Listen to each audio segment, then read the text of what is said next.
Seja bem-vinda. Seja muito bem-vinda, Ana. Queria começar falando sobre a participação do presidente ucraniano Volodymyr Zelensky no Fórum Econômico de Davos, né?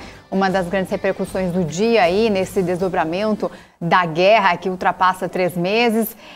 Ele comparou ali em seu discurso, inclusive, o que está acontecendo hoje na Ucrânia, a guerra na Ucrânia, com a Primeira e a Segunda Guerra Mundial. Ele comparou com 1914, 1938, que levaram ali a Primeira e a Segunda Guerra Mundial, exortou os participantes a pressionarem governos e empresas. Primeiro, eu queria saber se você realmente acha legítimas essas comparações com a Primeira e a Segunda Guerra Mundial, com a guerra que acontece hoje na Ucrânia. Ele também fez vários pedidos ali, pediu mais bloqueio ali com petróleo russo, fez várias solicitações. Que peso tem a participação dele nesse Fórum Econômico Mundial? Bom, perfeito. Vou começar então pela sua primeira pergunta, em relação às comparações que o Zelensky vem fazendo sobre o conflito, a guerra na Ucrânia, com as Primeiras e Segunda Guerras Mundiais. Como nós sabemos, a Primeira e a Segunda Guerra foram conflitos devastadores, sem precedentes na história. Inclusive, por isso, no momento pós-Segunda Guerra, foi criada a Organização das Nações Unidas para tentar evitar que uma guerra se repetisse. O conflito na Ucrânia, ele vem sendo bastante devastador.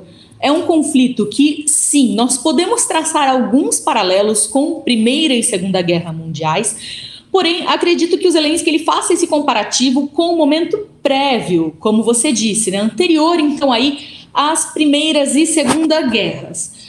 Por quê? Esses momentos anteriores às guerras mundiais foram momentos de grandes tensões internacionais, como nós vemos hoje. Então, de fato, o conflito na Ucrânia, ele não pode ser desconsiderado como algo que não tem repercussões internacionais.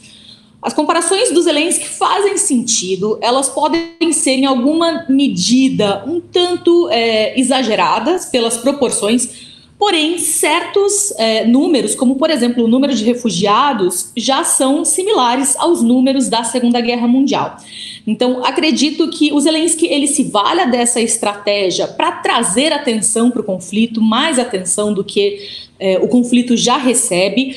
Porém, nós vemos aí que, apesar de toda a atenção que o mundo, o cenário internacional, os países vêm dando para esse conflito, ainda assim a Ucrânia se encontra sozinha no fronte de batalha. Os países enviam armamentos, ajuda financeira, porém não chegam de fato às vias de enviar forças militares.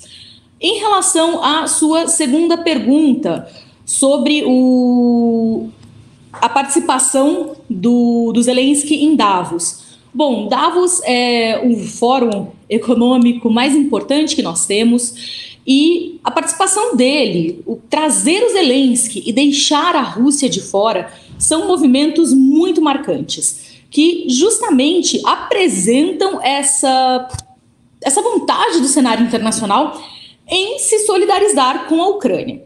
Então, a participação do Zelensky, ela é muito importante. O Zelensky fez algumas afirmações fortes em relação aos movimentos, aos passos que ele acredita que o mundo deve dar para o final do conflito na Ucrânia. Mas essa participação, trazer o Zelensky e deixar a Rússia de fora, é extremamente importante nesse momento, considerando ainda que esse é o primeiro fórum de Davos que acontece em 2 anos.